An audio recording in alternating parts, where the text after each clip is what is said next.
एक छोटा सा शहर था जहां रात के अंधेरे में एक पुरानी हवेली खादी थी।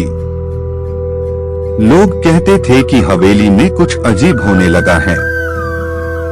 एक दिन एक अनजान आदमी शहर में आया और हवेली में किराए पर रहने का फैसला किया।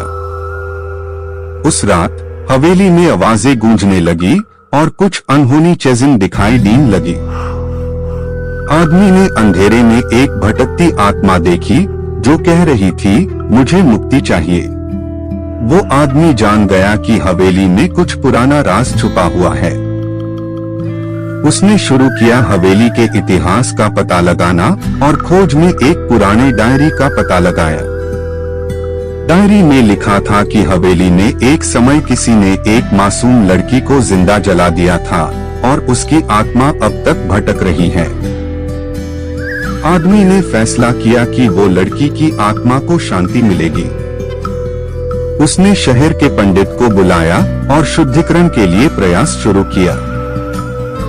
हवेली में शांति वापस आई और अनजान आदमी ने समझा कि उस दिन से शहर की रौनक वापस लौट आई। लेकिन एक राज छुपा था। वो अनजान आदमी खुद भी किसी पुराने जुर्म का शिकार था और उसकी दुनिया में भी अंधेरा छाया हुआ था।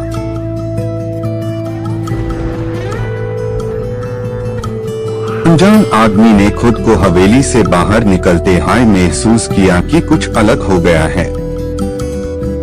उसने शहर के लोगों को देखा पर उनका व्यवहार अजीब सा लग रहा था। हर कदम पर उसको एक आकाशवाणी सुनाई देने लगी, तुम्हारा जुर्म तुम्हारे साथ चला गया है। वो आदमी समझ गया कि उसकी मुक्ति के लिए उसे अपने किए की सजा भुगतनी होगी। उसने अपने गुनाहों का सामना करने का फैसला किया।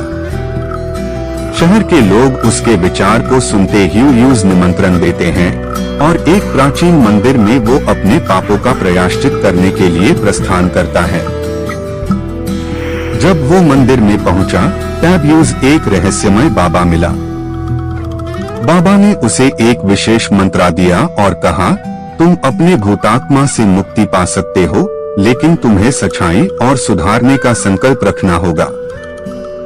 आदमी ने बाबा की एडवाइस को मान लिया और तपस्या में लग गया।